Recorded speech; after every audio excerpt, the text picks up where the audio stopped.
చూసుకుంటే. సో మరి ఇక కొత్త రూపంలో ఆయన మీద ఆధిపత్యం తీసుకోవాలనో లేకపోతే రివెంజ్ తీసుకోవాలనో ఆలోచిస్తున్నారు షర్మిల అనుకోవాలా? అట్లా ఋషి గారు, మీకు మిగతా పెద్దలకు నమస్కారం అండి. నమస్తే అండి. మనము ఆ రూపంలో లెక్క వేసుకోకూడదండి. ఎందుకంటే ఆమె ఒక పార్టీకి రాష్ట్ర అధ్యక్షురాలుగా ఉన్నారు. కాంగ్రెస్ పార్టీ రాష్ట్ర అధ్యక్షురాలు ఆ హోదాలోనే ఆమె చెప్పారు, ఆంధ్రప్రదేశ్ రాజకీయాల్లోకి నా కుమారుడు వస్తాడు.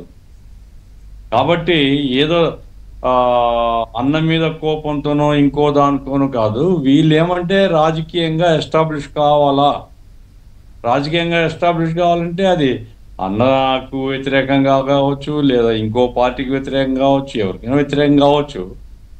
ఆ రకంగా ఏమంటే రాజకీయాల్ని వృత్తిగా తీసుకోవాలనేటువంటి ఒక భావన ఏదో వాళ్ళు బలంగా నిర్ణయించుకున్నట్లు కనపడుతుంది. ఇప్పుడు సత్యమూర్తి గారు చెప్పారు, అతను ఎవాంజలిస్ట్గా అతను పనిచేస్తున్నాడని. సహజంగా మన కల్చర్ ఏంటంటే తండ్రి ఒక వృత్తిలో ఉంటే కొడుకు కూడా అదే వృత్తి సెలెక్ట్ చేసుకుంటాడు. తండ్రి రాజకీయాలు లేడు, మరి ఈ అబ్బాయి రాజకీయాల్లోకి రావాలని ఎందుకు నిర్ణయం తీసుకుంటున్నారు వాళ్ళు అనేది మనం అంతర్గతంగా ఏం జరిగింది మనకు తెలియదు. కానీ బట్ ఆమె ఏంటంటే తన కుమారుణ్ణి రాజకీయాల్లో ఎస్టాబ్లిష్ చేయాలి అనేటువంటి ఒక ప్రయత్నం చేస్తుంది. అది పులివెందులో కావచ్చు, లేదా ఇంకో ఊరు కావచ్చు. పులివెందులే కావాలని ఏముంది? ఒకవేళ అన్న చెల్లెలు రాజు అవుతారనుకోండి, రాజు అయితే అన్న పులివెందులో కావచ్చు, చెల్లెలు కొడుకు ఇంకో చోట వాళ్ళ పక్కన ఎక్కడ రాజీ అయ్యే ఛాన్సెస్ ఉన్నాయా అని నేను చెప్తాను. రాజీ అయ్యేటువంటిది ప్రధానంగా ఆస్తి తగాదాలండి. వీళ్ళు రాజకీయంగా పదవుల పంపకం ప్రధానం కానే కాదు. అవునా? ప్రధానంగా ఆస్తి తగాదాలు ఉన్నాయి. అందరూ స్వార్థపరులైనప్పుడు ఆస్తి తగాదాల పరిష్కారం కావవి. ఆయన ఏమంటున్నాడు, నాయన చనిపోయిన తర్వాత నాయన పేరుతో ఉండేటువంటి ఏదంటే మీకు ఇస్తాను నేను భాగము, నాన్న పేరుతో లేకుండా నా పేరుతో ఉండేటి నేను ఎందుకు ఇస్తాను అని. యాక్చువల్గా నాయన పేరుతో ఉన్నాం కంటే ఈయన పేరుతో ఎక్కువ ఉన్నాయి. కాబట్టి ఆ పంచాయతీ తెగదు. అది పంచాయతీ తెగనప్పుడు వైరుధ్యము, బాగా తీవ్రమైనటువంటి వైరుధ్యం ఉంటుంది.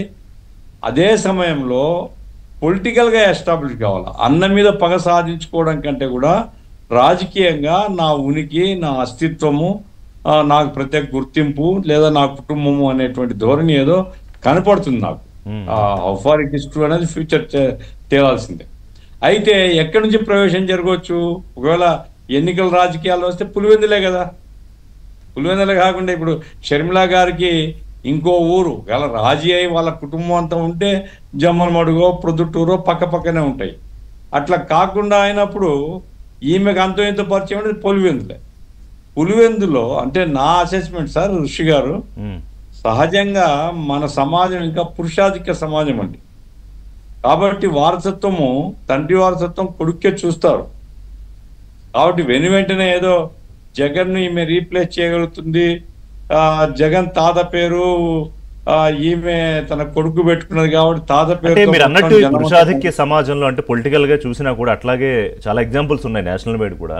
సో దట్ దీని వల్ల కావట్లేదు కాబట్టి రాజారెడ్డిని బహుశా తీసుకొచ్చే ఒక ఆలోచన చేస్తున్నారంటారా? తీసుకొని వచ్చిన కాదు సార్. నేనేమంటే ఇప్పుడు అంటే చిన్న తేడా ఏంటంటే నా అసెస్మెంట్, ఇది కేవలం ఏదో జగన్ మీద పగ సాధింపు కోసమో లేకుంటే ఇంకోరి మీద పగ సాధింపు కోసమో కాదు. రాజకీయాలు అనేటువంటివి సార్ ఈరోజు లాభసాటి వ్యాపారం సార్. రాజకీయాలు లక్షల కోట్లు సరఫరా అవుతున్నాయి. కాబట్టి మన షేర్ మనకు దక్కాలంటే మనం కూడా రాజకీయాల్లో ఉండాలనే